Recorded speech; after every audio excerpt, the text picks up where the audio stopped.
Rennes est en ce moment la meilleure équipe de Ligue 1, Jessica? Je sais pas si c'est la meilleure, mais en tout cas, c'est une équipe qui est très plaisante à voir jouer.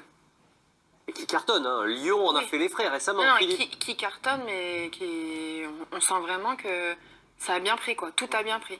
Vous revoyez d'ailleurs les indicateurs, hein, 10 matchs sans défaite, 24 buts pour, en ce moment, c'est un spectacle. Hein. Je pense qu'au niveau du jeu, sur les 2 derniers mois, je pense que c'est l'équipe qui produit le plus beau jeu. Quoi. Il y a Lens aussi qui est intéressant. Ouais, Lens qui était très très intéressant aussi. Mais là, on parle d'une équipe qui a battu Paris et Lyon récemment. Hein. Ouais, c'est ce qui donne de la teneur au résultat. Hein. C'est 2 performances qui sont là et devant lesquelles tout le monde s'incline.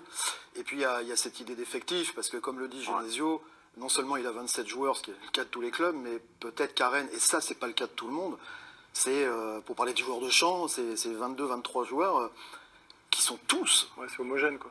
homogènes. C'est-à-dire d'un Tu haut peux en niveau. enlever un, t'en mets un autre, tu mets Voire un du 2, banc, voire ça 3, va pas, voire voilà. 4, sans que le niveau de l'équipe ne s'affaiblisse, ce qui est vraiment pas le cas de tout On le monde. l'a là, Philippe, la compo. Regardez, on a vu et on peut observer avec cette composition d'équipe que tous les postes sont doublés. On a repris l'équipe qui s'est imposée 4 buts à 1 face à Lyon. Exactement le même 11, disposé en 4-3-3. Et donc en haut, c'est les joueurs qui ont débuté. Et en bas, c'est une solution alternative à ce poste. On s'aperçoit finalement que tous les postes sont doublés et bien doublés. Regardez devant, si Terrier ne joue pas, c'est Souleymana qui est bluffant depuis le début de la saison qui peut jouer. Guirassy qui est mieux qu'un deuxième choix. Jérémy Doku qui là revient de blessure qui peut jouer sur le côté droit. Au milieu de terrain, c'est bien fourni également avec des jeunes qui montent. On pense aux jeunes Andy Diouf, à Hugo Choku qui peuvent suppléer notamment Santa Maria et l'excellent Madjer. C'est seulement derrière peut-être ou en défense centrale plus précisément qu'il manque là un défenseur de métier en plus. C'est vrai. Mais il n'y a pas de besoin pour l'instant quand on voit cette équipe-là. Et en rouge, chez les recrues, pour préciser l'importance qu'elles ont.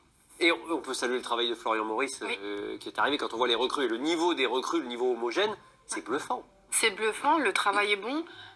J'ai hâte de voir continuer à voir jouer Magère parce que Bon joueur, hein. il m'a vraiment bluffé, je le connaissais pas et quel joueur. Donc il faut voir aussi sur la durée comment ça va être. Mais le travail est bon. En fait, c'est tout le travail qui est bon. Le recrutement est bon, les investissements sont bien faits. Ça avait mal Le commencé, club, mais ça avait mal là, je trouve que mais c'est vraiment c'est quelque chose qui vraiment prend très bien. bonne voie. Et ce qui est intéressant en plus là depuis quelques temps, c'est qu'on avait l'habitude de les voir jouer en 4-4-2. Là, ils jouent en 4-3-3. Et on sent que maintenant, en plus de ça, ils ont plusieurs possibilités. Ils peuvent changer de système sans que ça altère l'efficacité dans le jeu. Et ça, c'est d'autant plus intéressant parce qu'ils vont être peut-être aussi un peu moins prévisibles pour l'adversaire. Alors vous soulignez le très haut niveau proposé par Madjer. Gaëtan Laborde, c'est pas le premier nom qui vous vient à l'esprit En fait, quand on voit ses performances? Qui est le meilleur buteur de Ligue 1? oui, mais on n'est pas étonné. On l'a David. vu avec Montpellier. Oui. On le connaît. Non, mais Oui, mais j'ai écrit mon émission cet après-midi, Théo. On le Non, connaît quoi. je pense qu'on n'est pas étonné. C'est ça. C'est pour ça qu'on n'en parle pas parce que ce qu'il a fait avec Montpellier déjà on découvre. les saisons d'avant, C'est vrai c'était bien. C'est vrai, ce que fait Gaëtan Laborde à l'heure actuelle, c'est assez impressionnant, quoi, parce que quand vous changez de club comme ça, d'équipe, de partenaire, s'adapter aussi rapidement. En quoi il a évolué C'était son premier match contre Tottenham. Je pense qu'il a mûri, il a pris conscience qu'il avait certaines qualités et qui étaient un peu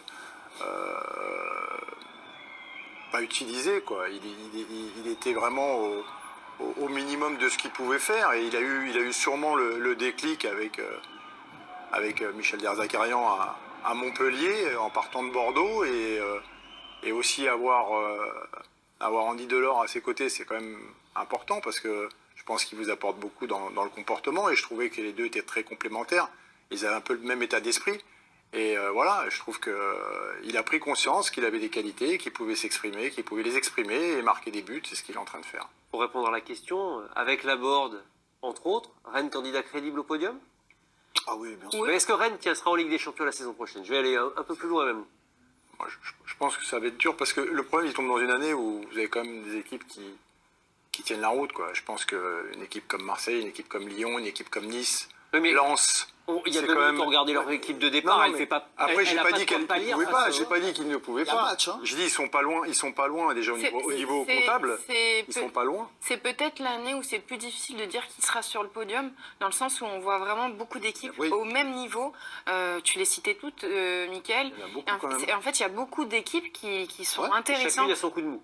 Chacune a son coup Ouais. de mou. Là, on voit que Rennes qui est sur une très bonne série, mais Marseille Bruno qui Genesio plonge. le disait, à tout moment, cette série peut s'arrêter et derrière, on voit va voir revenir les d'autres critiques, équipes. Donc, c'est franchement, à part Paris qui a pris de l'avance, c'est très difficile de dire les deux autres équipes qui seront sur le podium. Hein. Peut-être un peu d'expérience, il leur manque aussi. C'est vrai que c'est quand même très jeune, notamment. Ah, ils ont découvert la Ligue des Champions l'année dernière, là ils enchaînent. Non, je crois qu'en termes d'expérience, ils ont progressé aussi.